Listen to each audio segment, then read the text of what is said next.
Hey there, it's me, the bearded toy reviewer from the East Midlands. No, not that one. So I've been doing the whole Transformers review thing for a while now, but I kind of wanted to occasionally branch out and cover other toys because I do occasionally buy other toys. And since we were recently, well, relatively recently anyway, sent this lovely Skitarii Ranger figure in a promotional box, and it's based around Warhammer 40,000, the thing that most of the people subbed to this channel originally actually showed up for, then I thought it would probably be a really good figure to begin this branching out with. So let's do that. This is a JoyToy Adeptus Mechanicus Skitarii Ranger with data tether. If you're only here from my Transformers stuff and don't know about 40k, then don't worry.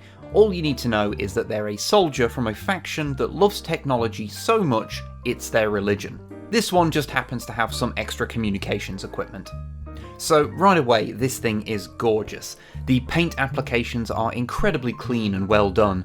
The metallic blues for lenses, the airbrushing on the cloak, it's real premium stuff.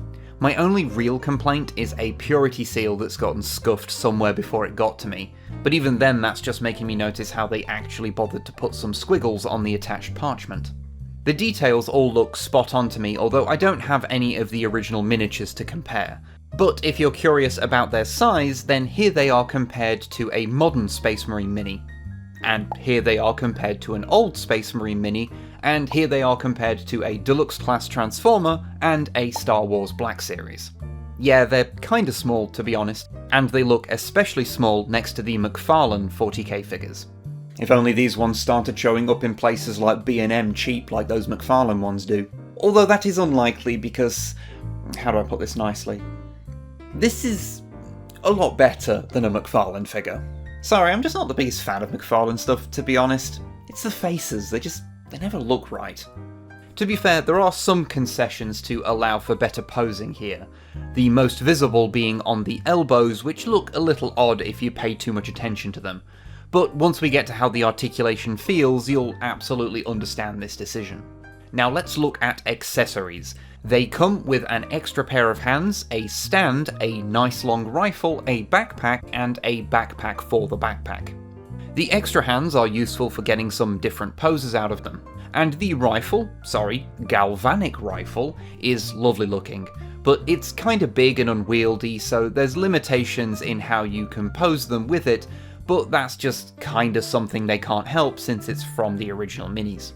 Whilst the backpack isn't really optional since there's a gaping hole in the back if you don't put it on, the backpack's backpack is optional, clipping in seamlessly over existing details so you don't miss it when it's not there.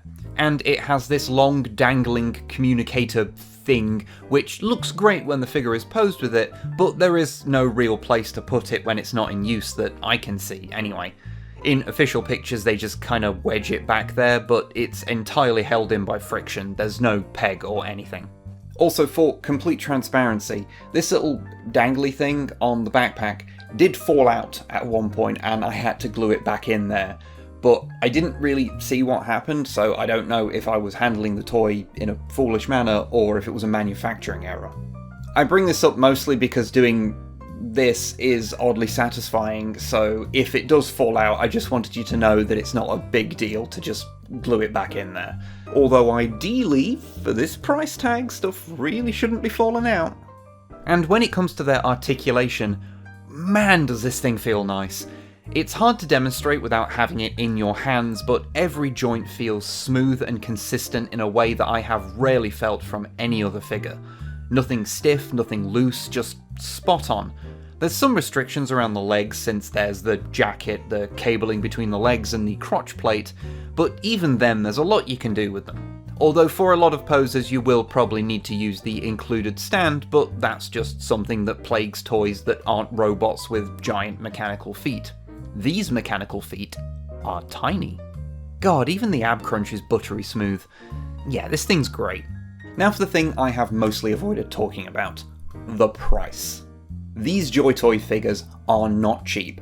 This particular one costs around £50 to £55 depending on where you get him. Which is a fair bit to shell out for a figure this size. That's leader class Transformer territory. And since I was sent it for free, I did not have to feel that sting personally, so my opinion is going to be softer than if I bought it myself. But, with that in mind, if I earnestly ask myself, is this twice as good as, say, a DC Multiverse or Marvel Legends figure, which cost about half of what this does? Then the answer is, kinda? Yeah? It looks better, it feels better, and with a few exceptions, it poses better than any of those I've handled. Ultimately, this is a toy that sits in the collector grade price bracket, and I do not blame anyone for not wanting to shell out that much on a single figure. But you do get a very nice figure for that money. So if you're looking for a 40k figure and the McFarlane ones are either too big or too like a McFarlane figure for you, and you're okay paying the price, then you won't go far wrong picking one of these up. Although I will say that getting one of these in hand will lead you to looking at the other JoyToy 40k figures with a more refined and immediate desire. You have been warned.